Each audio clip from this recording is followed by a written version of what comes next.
การนั่งสมาธิอย่าไปอันนั้นแม่นั่งตั้งตรงๆหลังตรงๆลูกนั่งตรงๆนั่งตรงๆเบิ่งลมหายใจตั้งโตให้ตรงรับรงสติให้มันเบิ่งแต่ลมเบิ่งลมอย่างเดียวมันคิดยังมากก็เบิ่งแต่ลมอย่าไปเบิ่งความคิดมันจะพุ่งซ่านนั่งตั้งตรงๆเด้อพ่อขาวเด้อนับแต่เฮาจาริกธุดงค์มาเป็นเวลา20ปลายก็มือจนหอดผู้เข้าควายก่อนสิมาหอดนี่ก็ลำบากลำบนเด้ญาติโยมเขามากะเทศเบิ่งเสียงเด้อญาติโยมเทศเบิ่งเสียงว่าเสียงดีบ่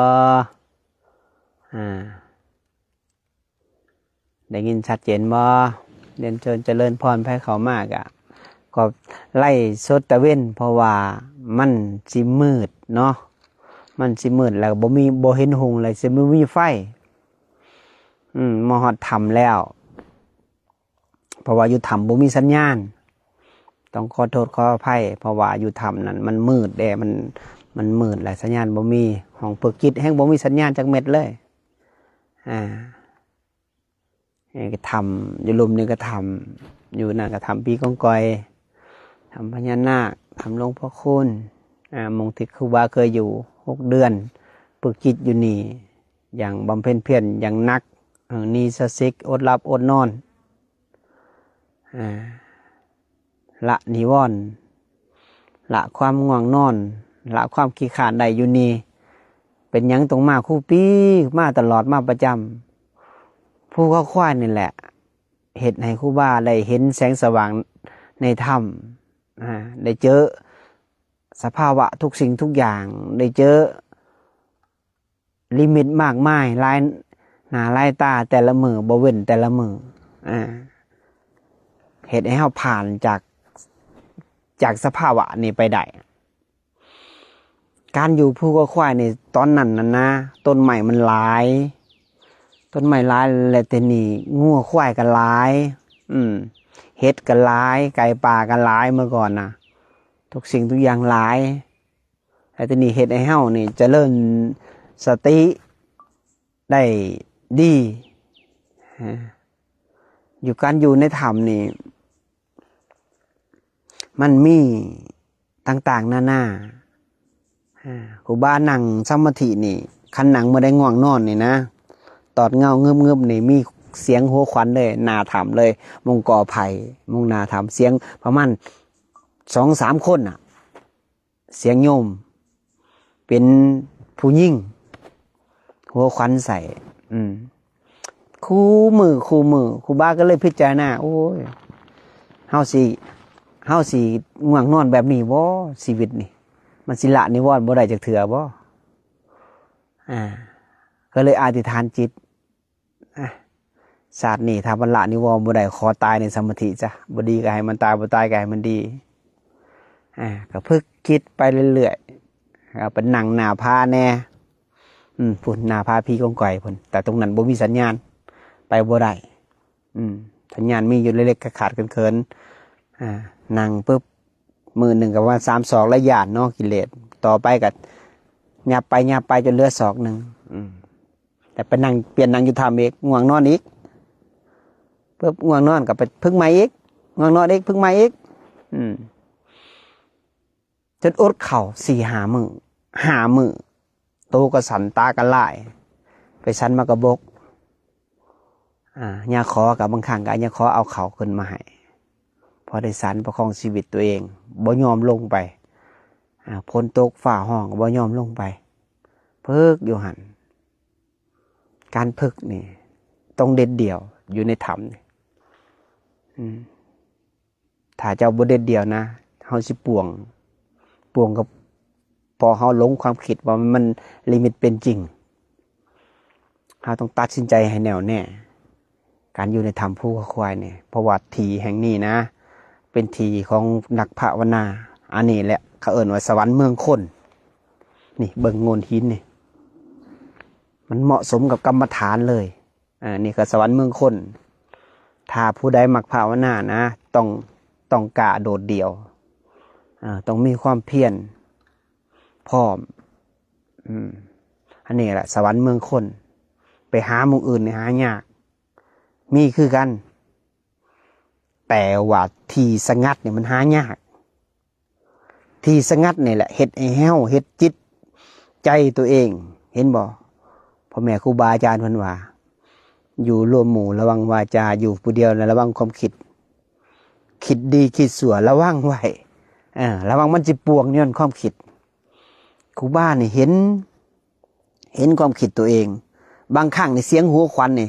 เผลอๆในเสียงจิตตัวเองในหัวขวัญได้ลิมิตเข้ามานี่มาหยังก็แล้วแต่คือลิมิตออกมาจากข้างในทำพึงจิตนะย่างตุบออกมาในเมื่อคืนเฮาไปตอกอันตะปูใส่ถ้ำเนี่ยจะผูกกดเด้มันย่างเมื่อคืนคิดว่าเฮานี่มาเอายังในถ้ำเพราะว่าในถ้ำนี่มีแต่น้ำผึ้งญาติโยมเขามาตรงขอเหล็กไหลพออดเข้ามาหิวเข้ามากะน้ำผึ้งนั่นแหละพอได้สันรองทองแต่เหล็กไหลมันบ่มีดอกแต่เขาขอ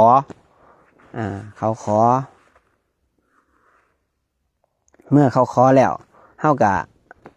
เพราะว่าเขาขอบ่ได้เฮาก็เอาน้ำผึ้งน้ำมาสันพอประคองชีวิตตัวเองถ้าเกิดว่าเฮาบ่สันนะบางครั้งย่างลงไปบิณฑบาตนะกะครั้งเทิงเนี่ยประมาณ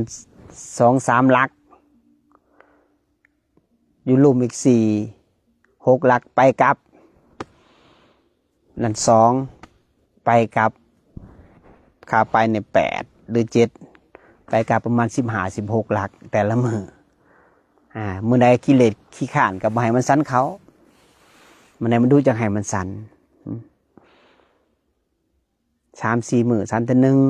1 4-5 มื้อสันแต่1พอบ่ให้กิเลสมันให้มันได้มีชีวิตอยู่ต่อจึงจะละนิวรณ์ได้การฝึกจิตอยู่ผู้เดียวนี่ครูบาอยู่ในถ้ำตลอดเวลา6 เดือนเอามันได้ยินเสียงเว้าแล้วครูบาบ่มั่นใจแล้วเอาสามเณรขึ้นมานั่งนำมานั่งสัมปติฝึกนำเมื่อฝึกแล้วปุ๊บเขาก็ได้ยินคือกันเฮาก็บ่ปากเขาก็ได้ยินกันก็ลงไปแสดงว่าเฮาได้ยินของจริงกลางคืนมากก็มีเสียงลิมิตมานิมนต์เฮาไปบิณฑบาตใส่ผ้าดำขี่ม้ามาหน้าตาเนี่ยผ่องใสเลยมันเทพบุตรเลยแหละอยู่ในถ้ำแถวภูเขาควายเนี่ยแต่เฮาก็บ่ได้สนใจมีแต่บอกว่าขอหน่อยบ่สันฝนตกบ่ไปตอนเช้ามาเฮาก็บ่ได้สันเพราะว่ายุ่งอยู่แถวถ้ำเนี่ยยุ่งหลายนะเฮาออกมานั่งนี่คันสิละนิวรณ์เนี่ยเมื่อก่อนนี่มันครบแขนเฮามานี่ครบจนดำหมดนี่ครบดำหมดเมื่อดำเฮาถอดอาสะออกมาให้มันครบนี่ย่อมเฮาให้ยุ่งครบเพราะว่าอยากเบิ่งมันพุ่งซ่านตลอดก่อนครูบาสิละนิวรณ์ได้เนี่ยครูบาไปยังอยู่หน้าถ้ำแล้วมากลับมันอันนั่งหน้าผานะขออภัยแล้วก็ไปนั่งในถ้ำแล้วนั่งหน้าผานั่งหน้าผาแล้วนั่งในถ้ำความเพียรตลอดกลางเว้นย่างจงกรมกลางคืนก็ย่างจงกรมบ่ได้นอนได้ไต่เทียนไต่ย่างดินดำๆนี่จนสีขาวบางครั้ง7 มื้อนอนเท่านึงนี่จะสิ7 มื้อ 7 คืนถึงจะละนิวรณ์ได้คือบ่ต้องลังเลสงสัยบ่ต้องฮู้จักหยังคันเฮาฮู้จักตัวนั้นตัวนี้แล้วมันจะเป็นตัวฮู้นั่นตัวขวางทางเฮาขวางทางหยังฮู้แล้วมันไปตัดสินผู้อื่นเขาแหละเหตุให้เฮานี่บ่ก้าวหน้าในการเจริญสมาธิสมถะนี่สำคัญเด้เฮาสิเดินปัญญาได้ปัญญามันสิแตกสารย้อนเฮามีกำลังละถ้าเฮาบ่ได้สมถะเนี่ยเฮาจะลังเลสงสัยตลอดจิตมันจะมีคำถามและมีคำตอบมีคำถามและมีคำตอบให้มันถ้าเฮาบ่มีคำตอบเฮาก็เศร้าหมองมันลังเลสงสัยตลอดเลยเฮาบ่ต้องไปสนใจมันในคำถามเลยเฮาสนใจแต่ลมฮู้จักมันเข้าฮู้จักมันออก มันคิดอกุศลละมาติมคิดอกุศลละมาติมละมันถิ่มอย่างเดียวคิดอกุศลเอาแต่สิ่งดีๆเบิ่งลมเบิ่งคิดเบิ่งลมเบิ่งคิดมันคิดดีก็บ่เอาคิดชั่วก็บ่เอาเบิ่งมันอยู่นี่อยู่ในธรรมนี่ถ้าเกิดเจ้าไปตามความคิดไปตามลิมิตไปตามเสียงที่เจ้าได้ยินเจ้าสิป่วงการฝึกจิตในภูเขาควายบ่ว่าอยู่พิวภาษาบ่ว่าอยู่ธรรมอยู่ว่าคืออยู่ภูเขานี้เฮาต้องจิตใจต้องมั่นคงเอาพระพุทธพระธรรมพระสงฆ์เป็นสรณะที่พึ่งอันสูงสุดเฮาสิเบิ่งจิตตัวเองอย่างเดียวได้บ่ห้ามเบิ่งผู้อื่นได้คันเบิ่งผู้อื่นและสัมปทะตัวนี้นะสัมปทะนี่มันเฮ็ดให้สว่างแต่ว่าวิปัสสนาเนี่ยมันเห็นให้กระจ่างบ่ตัดสินผู้อื่นวิปัสสนาเนี่ยถ้าสมถะนี่จะตัดสินเพราะมันหูหลายเฮียนหูหลายแล้วไปตัดสินผู้อื่นเขาว่าผู้นี้ผิดผู้นั้นผิดแต่ธรรมนี่นะมันเมตตาบ่มีผิดบ่มีถือเมตตาอย่างเดียวให้ถือคนทางบ่ให้ตัดสินผู้อื่นให้เบิ่งแต่ตัวเองเนี่ยมันจะบ่ผิดถ้าเบิ่งผู้อื่นมันจะผิดมีสองทางเนี่ยคนที่ขยันเท่านั้นที่จะขยันความเพียรศรัทธาคนที่จะเห็นแสงสว่างแห่งทางหลุดพ้นมันบ่อื่นบ่ไกลมันอยู่อานาปานสติเฮานี้อยู่ในลมหายใจนี้เฮาจะได้ฤทธิ์จะได้เดชจะได้สมาธิจะได้สมถะจะได้ปัญญาเฮาก็เจริญอยู่นี่อยากหลุดพ้นเจริญอยู่นี่ถ้าเฮาบ่เจริญอานาปานสตินะเฮามัวแต่ไปวิ่งว่อนกล่าวขออ่อนวอนสวดมนต์ขออยู่สั่นเวลาเฮาเจ็บเป็นลมป่วยนะการสวดมนต์เฮาก็สวดบ่ได้ถ้าเกิดเฮาเดินทางเข้ามาอานาปานสติเลยเดินเข้ามาเส้นทางตรงเลยเวลาเฮาเจ็บป่วยมันสอยเฮาได้ทุกสิ่งทุกอย่างเบิ่งมันสอยเฮาจากเจ็บเวทนาในร่างกายเนี่ยอานาปานสติเนี่ยสอยได้เฮาดึงลมมาเจริญลมให้มันเป็นออโต้เนี่ยเพราะฉะนั้นเขาตั้งใจญาติโยมมื้อนี้ครูบาเพชรก็บ่ได้ขึ้นมาเพิ่นอยู่ธรรมมันเจอธรรมแหละเพิ่นเจอธรรมน้ำใสเขตอื่นนี่นะพระบาทแอวขันบ่ลงไปใส่ตาดอันนั้นทำน้ำย่อยมันก็บ่ค่อยมีน้ำเด้ต้องลงไปลึกอหลีร้อยมันจึงมีเฮาไปนี่ต้องฮู้จักเส้นทางน้ำเด้ไปภูเขาควายนี่นักภาวนาเฮาแต่บ่ฮู้จักแหล่งน้ำนี่เฮาไปบ่ได้ได้ช่วงนี้นะเพราะว่าน้ำมันขาดเคินน้ำนี่สำคัญที่สุดน้ำเพราะว่าเฮาต้องเลี้ยงชีวิตตลอดได้น้ำนี่ถ้าเกิดขาดน้ำแล้วไปบ่ได้คือมื้อนั้นเฮาจาริกธุดงค์มาช่วงออกพรรษาน่ะกับสามเณร10กว่าองค์พวกสามเณรอาเกตในซิกไปแล้วดิวแพนด้ายังมาหลายคนกับพอขอกพอขาวขึ้นไปนี่จาริกออกมาตะถามผู้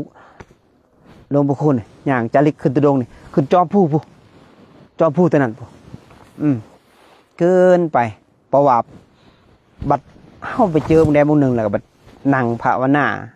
นั่งสันน้ำนั่นแหละนั่งสันน้ำแล้วก็ไปต่อไปนั่งไปขาไปจอดอีกผู้นึงไปลงไปแล้วเกี่ยวขึ้นมาไหมเกี่ยวขึ้นมาใหม่แหละไปเจออยู่มงที่จอมผู้มงเก่าหัน3 เถื่อวนไปเจอมงเก่านะ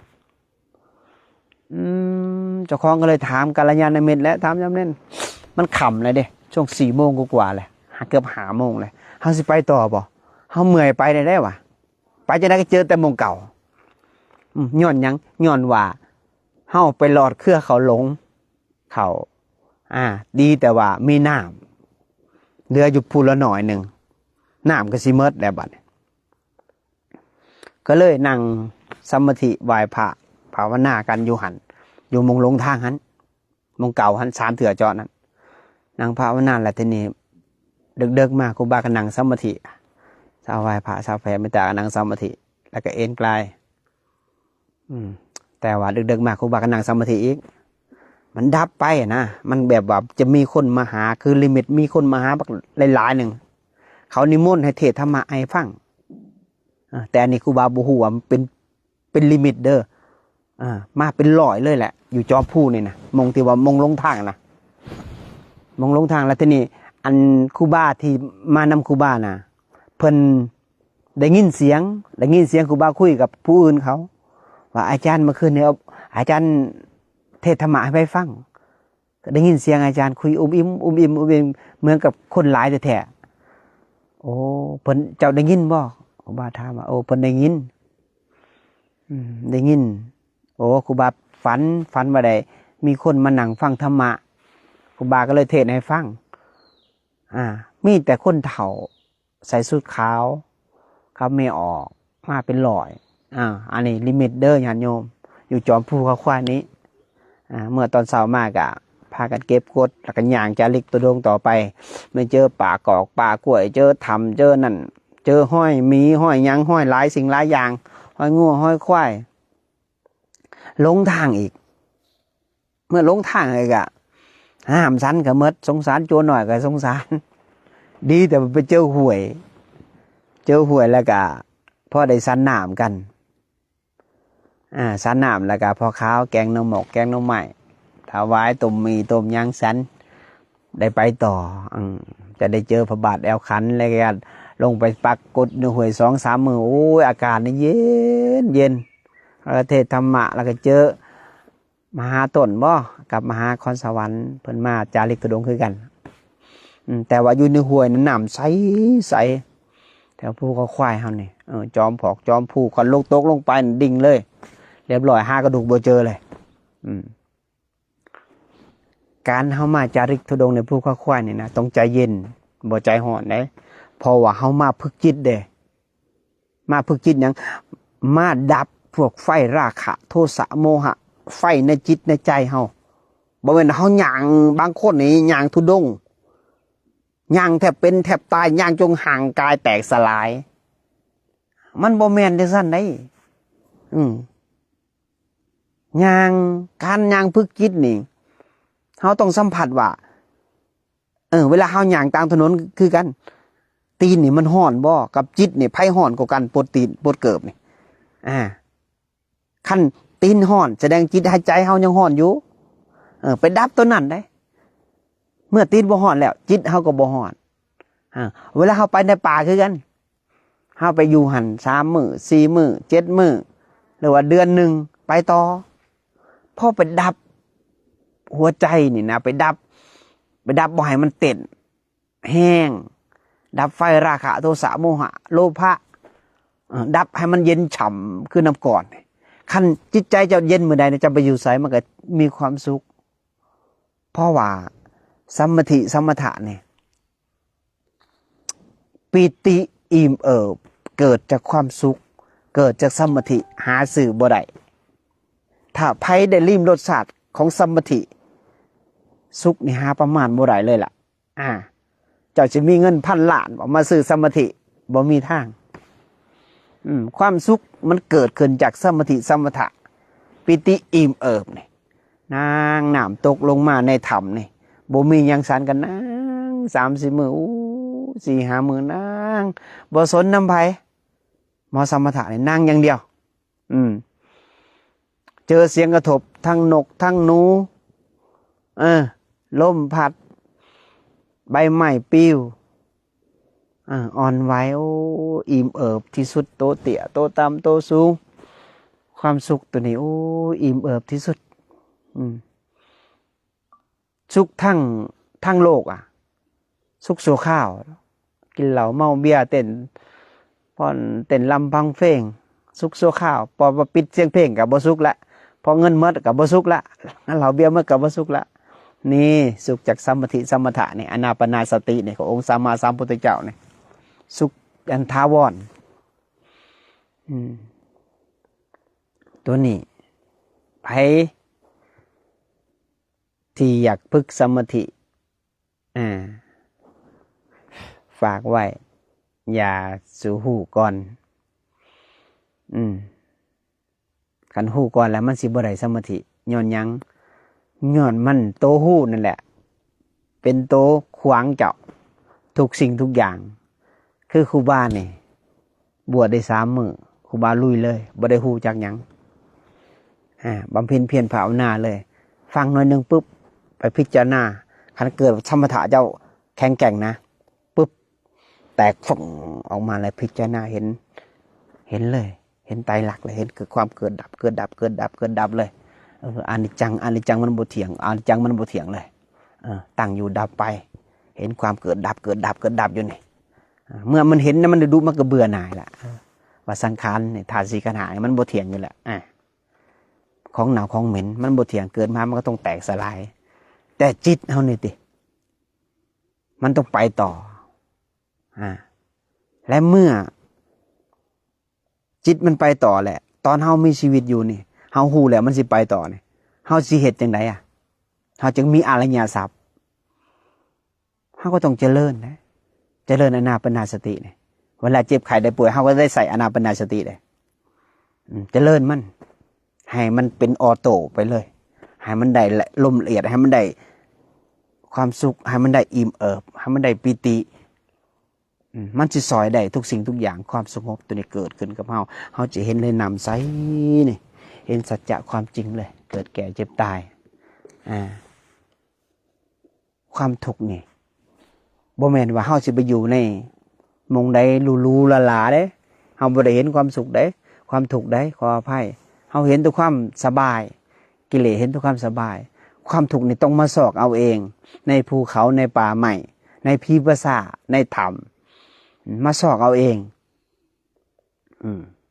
บ่แม่นว่าความสุขอยู่กับโภคทรัพย์หลายๆนั่นเห็นแต่กิเลสความสบายนะบ่เห็นความทุกข์ดอกอันนี้ว่าประสบการณ์ตัวเองความทุกข์นี่หนึ่งมาเฮาบิณฑบาตเขาบ่มีญาติโยมใส่แต่ปั่นหนึ่งกินกับสันบ่อิ่มนี่คือความทุกข์ก็นอนในโงนหินฝนตกมาบ่มีมุงลบเปียกอยู่ภูเขาปุ๊บนี่มีแต่หมอกตอนเช้ามายังก็เปียกหมดโอโซอยู่พีภาษาฝนตกมาดินก็ดินหล่มแฉะก็แฉะเบิ่งโอ้ยหนังสมาธิยังเด้คือทุกข์คือทนแต่น้อผู้อื่นเขาก็มีความสุขแต่น้อตัวเองก็ทุกข์แท้ตลอดเวลา 3-4 ปี 4 ปีนี่4 ปี 5 ปีนี่ทุกข์แท้ทุกว่าย่างบ่ได้ใส่เกิบดินหอนๆนี่ญาติโยมจนหายน้ำบางครั้งย่างขึ้นไปฮอดอันนั้นนะเลยล่วงเขาบ้างไปนะใช่หยะบ่เขินแถวองศาน่ะญาติโยมเขาลงมากราบตีนครูบาเลยตอนนั้นมันก็ถามเลยมันถามตลอดเขาไปเอายังเขาก็ทุกแท้เขากับบริษัทมีแต่มักสมหน่วยเดียวกับนมจิสันนมกับบอกาสันเพราะว่ามันบ่ายแหละอันหนึ่งมากามมาคุณอีกได้นมเนี่ยมันตัวอันตรายสันแต่มักสมฮันมาเจอรถกระบะขับมาผ่านปุ๊บเขาลงมากราบตีนโอ้ครูบามีกำลังใจฮึกขึ้นมาเลยเหมือนกับเขาเติมพลังให้เลยโอ้ความสุขมันปิติมันอิ่มเอิบเลยเวลาเข้าป่าเนี่ยมันเบิกบานนี่เลี้ยวเบิ่งดูนี่ปิ่นดูลูกปิ่นดูนี่เห็นป่าใหม่นี่ทางหลังนี่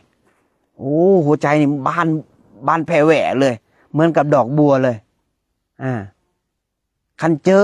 อันในตัวเมืองมันเศร้าหมองคนหลายๆนี่นี่เบิ่งเขียวลืมนี่อุ้ยอันนี้ยังบ่ทันฮอดจอมสุดได้นี่นะคันจอมสุดจะเห็นกว่านี้อีกเพราะว่าผู้ขวัญดินแดนพระอริยะเจ้าสวรรค์เมืองคนอยู่นี่แหละเนี่ยฝึกสมาธิสมถะนี่อยู่ผู้ขวัญนี่สุดยอดเลยเจ้าจะเจอทุกสิ่งทุกอย่างจิตใจเจ้าละเอียดจิตใจใสยิ่งเจออย่างเจอในลิมิตต่างๆนานาแต่อย่าไปติดในลิมิตได้อย่าไปตามลิมิตได้มีชุดขาวมาสอนสมาธิมีชุดขาวมาหนวดหายมีชุดขาวมาย่างจงก้มข้างหน้าเจ้ามาสอนเจ้ามาบอกเจ้ามาบีบเจ้าอุ้ยส่วนเจ้าไปหันไปหนีมีคนใส่ผ้าสีดำมาคุ้มเจ้าไปหันไปหนีอย่าไปเสือมันให้หูซื่อๆว่าลิมิตกับลิมิตเป็นเพื่อนกันซื่อเฮ้าเบิ่งลมเบิ่งคิดเบิ่งความคิดเบิ่งความปรุงแต่งเห็นบอกครูบาไปทำน้ำย่อย ความคิดมันผุขึ้นมาหนังเกือบ2 ชั่วโมงมันผุขึ้นมามันบอกให้แหลนมันบอกให้แก่ผามันบอกให้โดดหน้าผาความคิดตัวนี้อยู่ผู้เดียวนี่ระวังเด็ดขาดย้อนยังครูบาบ่เห็นตามมันครูบาเห็นมันเป็นพญามารคอยบ่ได้อธิษฐานตายเขาบ่ได้อธิษฐานเป็นบ้าคอยอธิษฐานตายขออภัยบอกมันเลยว่าเจ้าเป็นไผเจ้ามาบอกให้แก่ผาเจ้ามาบอกให้โดดหน้าผาเจ้ามาบอกให้แหลนเจ้าเป็นไผคอยบ่ได้อธิษฐานเป็นบ้าคอยอธิษฐานตายในสมาธิหมอบกลายถวายชีวิตแด่องค์สัมมาสัมพุทธเจ้าคอยบ่เฮ็ดตามเจ้าเด็ดขาดจนครบกิศพตัวเองปุดเลยรุดเลยรุดอย่างไรมันโดดบิ้งเบาขึ้นว่องเลยมันบอกว่าไปแล้วความคิดไปแล้วก็เลยไปเล่าให้กัลยาณมิตรขอบอกขอบใจเด้อที่มาส่งขอน้อยกลับคืนบ้านเก่ามันก็อิ่มปิติปีอิ่มเอิบอยู่หันอยู่ในภูเขาควายเนี่ยมันบ่อยากกลับเลยซ้ำไปมันจะอยู่ในถ้ำเลยซ้ำไปแต่ว่าห่างกายเนี่ยมันต้องใส่โภชนาอาหารต่อเพราะว่าเสบียงอาหารมันหมดมันยาก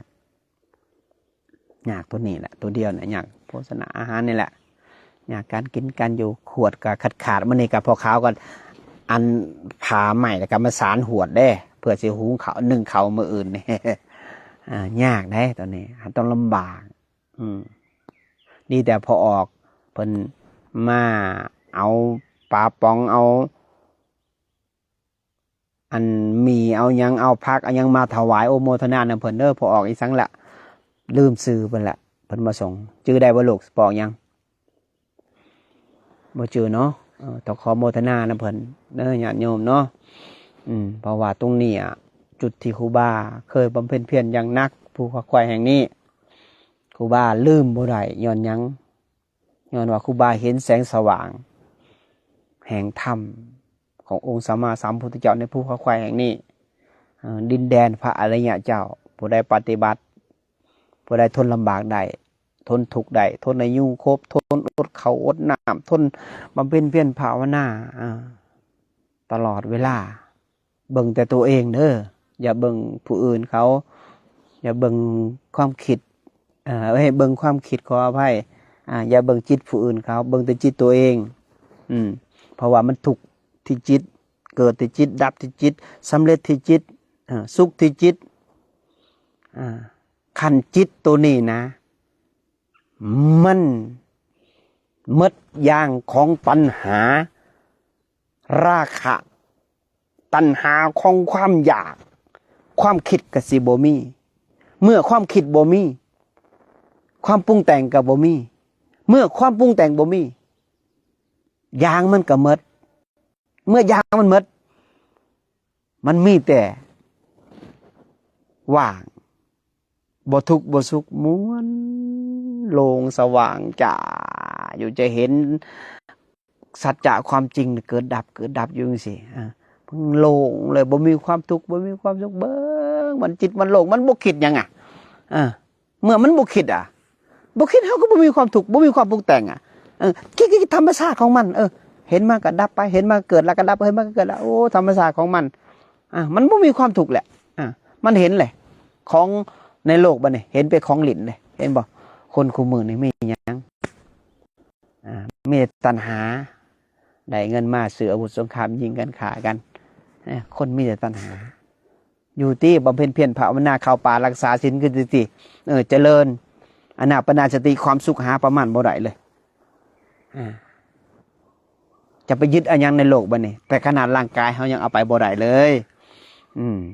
เจ้าอยู่บ่ฮอด100 ปีดอกความสุขชั่วคราวแต่เจ้าสิไปทนทุกข์บ่ทั้งหน้ามันอนาคตเจ้าความจีรังคือความตายแน่นอนขันเจ้าเกิดมาเป็นคนเจ้าบ่บำเพ็ญเพียรภาวนาบ่รักษาศีลนะเจ้าสิเสียโอกาสเสียเวลาเพราะฉะนั้นเตือนไว้เด้อญาติโยมอย่าหลงผิดหันหัวเรือกลับมาเข้าสู่องค์พระธรรมคำสอนขององค์สัมมาสัมพุทธเจ้าให้เห็น แสงสว่างในธรรมให้เห็นความสัจจะความจริงเนาะให้จิตใจขาวสะอาดแล้วดินต้มกับบ่ติดดินสะอาดกับบ่ติดน้ำใสกับบ่ติดน้ำสกปรกกับบ่ติดสบายอุเบกขาเนาะเพราะฉะนั้นมีคำถามมาลูกมีอย่างเนาะตามเวลานั่งสมาธิดูลมเงินมีในมาไตหน้าเด็กไก่เป็นใหญ่สาธุแม่งยังเส้นพลอยเลือดมันคันยุกแยกในหนามในตาเนี่ยมันตัวก่อกวนตัวป่วนประสาทให้เฮาพุ่งซ่านตัวมันคันตามหนาตามตามันคันยิกแยกมันคันมันบีบมันเป็นเส้นเลือดพลอยเหมือนกับใยแมงมุมบางครั้งก็ได้มันเป็นเส้นเลือดมันพกหนาแล้วเฮ็ดคันแล้วบางทีกับดิกเป็นเข็มแทงแข่งขามงอ่อนๆมันจะแทงเฮาจึดให้เฮายึดแล้วเฮาก็ตั้งขาดความตั้งมั่นแล้วก็ออกจากสมาธิบ่ต้องสนใจดอกปล่อยมันโลดมาติกับเวทนามันใจสิขาดกับเบิ่งมันสิเบิ่งลมนี่บ่ต้องไปเบิ่งได้หม่องบ่ต้องเอาจิตไปเพ่งใส่เวทนานะเพ่งลมอย่างเดียวบ่ต้องไปสนใจหยังเบิ่งแต่ลมโอ้เวทนาเนี่ยก็บ่เที่ยงย้อนหยังย้อนว่าเฮาออกจากสมาธิย้อนว่าเฮาเอาจิตไปเพ่งใส่เวทนาเฮาก็เลยออกจากสมาธิอันขั้นตำนานตามอันนั้นปล่อยมันโลดถ้าจะผ่านตัวนั้นนะผ่านจากโตขั้นไปจะสิสงบสุขจะสิตั้งมั่นในลมตั้งโตให้ตรงๆดึงลมดึงเข่าไปออกเอาลมออกอันนั้นลมปราณหยาบๆก่อนสัก3-4 บาทแล้วก็ตั้งมันดึงดึงบ่ฮอดคันเฮาตั้งมันคู่มือนะบ่เกินนาที1หรือ2นาทีเฮาเข้าสมาธิได้จะเห็นชัดเจนเลยเห็นลมละเอียดแล่นเข้าปล่อยออกแล่นเข้าปล่อยออกดึงตั้งมันในลมดึงเข้าจะเห็นมันจะปึ๊บปึ๊บปึ๊บปึ๊บหายดับปึ๊บเมื่อลมละเอียดหายไปแล้วจะตั้งตัวนิ่งๆเลยเบิ่งมันเบิ่งความเกิดดับของมันเบิ่งของธรรมชาติมันเกิดดับเฮาบ่ต้องไปยุ่งมันนะบ่ต้องไปก้าวกายมันนะคันเห็นปุ๊บมันก็ดับไปเห็นปุ๊บมันก็ดับไปถ้าเฮาไปเอาไปตอนหับมันเดี๋ยวมันก็จะไปต่อเฮ็ดให้เฮาพุ่งซ่านเด้เฮาเบิ่งความเกิดดับโอกิเลสจรมาสู่ข้าวจรมาสู่ข้าวปุ๊บมันก็เห็นเกิดดับปุ๊บเฮาก็ตั้งมั่นไปตั้งมั่นถ้าเกิดเฮาเห็นลมขนาดนี้แหละเฮาสิฮักพระพุทธเจ้าแบบมากกว่าเป็นหยังเลยในโลกใบนี้ข้าบ่มีพระพุทธเจ้าเนี่ยเฮาสิบ่เห็นแบบนี้อีกเลยพระพุทธเจ้าเนี่ยเป็นของประเสริฐอันสูงสุดเลยเจ้าสิปฏิบัติธรรมบูชาในชาตินี้เจ้าสิบ่เอาหยังเลยคันเจ้าเห็นความสงบเห็นลมละเอียดเห็นปีติเขาระวังสภาวะโอนเอ็นในการระวังเด้อให้จิตตั้งมั่นมันโยดมากนะแกเบิ่งมันเห็นยังมากก็แล้วแต่ให้ตั้งมั่นให้มีสติคุมมันเห็นลิมิตมากเห็นผู้นั้นมาคุยเห็นมันมาหนวกก็เห็นแต่สติคุมมันอย่างเดียวให้ฮู้ว่าสิ่งนี้ก็บ่เที่ยงสิ่งนี้ก็บ่เที่ยงสิ่งนี้ก็บ่จริงสิ่งนี้ก็บ่จริงสิจริงยังแต่ขนาดธาตุ4กันหาเฮามันสิไปมันยังบ่บอกเฮาเลยสิไปยามใดมันจะเพยยามใดมันเป็นของหลินซื่อธาตุ4กันหานี่คันเจ้าใส่มันเป็นเจ้าก็เข้าสู่ความหลุดพ้นแต่ใส่มันบ่เป็นไปใส่เฮ็ดแนวผิดกฎหมายมันก็ติดคุกแล้วมันก็เศร้าหมองจิตมันก็ตกนรกถ้าเกิดใส่มันเป็นนะใส่มันเจริญอานาปานสติเจริญมาเพียรภาวนารักษาศีลนะเฮาก็สงบสุขอายุมันก็สิยืนขึ้นเฮาก็สิปลอดโปร่งเนาะเพราะฉะนั้นมีต่อบ่ล่ะ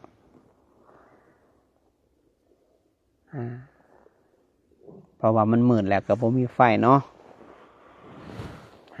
นี่ก็จะพักอยู่ในธรรมแห่งนี้จะปฏิบัติธรรมบูชาอยู่ประมาณจากเสบียงหมดแล้วจังสิลงจรไปฮอดผู้เก่ารักบำเพ็ญไปเรื่อยๆถ้าญาติโยมเห็นก็โมทนาสาธุนำเด้อญาติโยมแค่เฮา เอาจิตหนอบเข้ามา เห็นครูบาอาจารย์อย่างจาริกธุดงค์ก็โมทนาสาธุนำเนาะเพราะฉะนั้นขอให้ญาติโยมจงมีแต่ความสุขความเจริญอายุวันโนสุขังพลังอายุมันควันยืนให้เห็นแจ้งในธรรมตามความเป็นจริงอย่าเจ็บอย่าจนทุกคน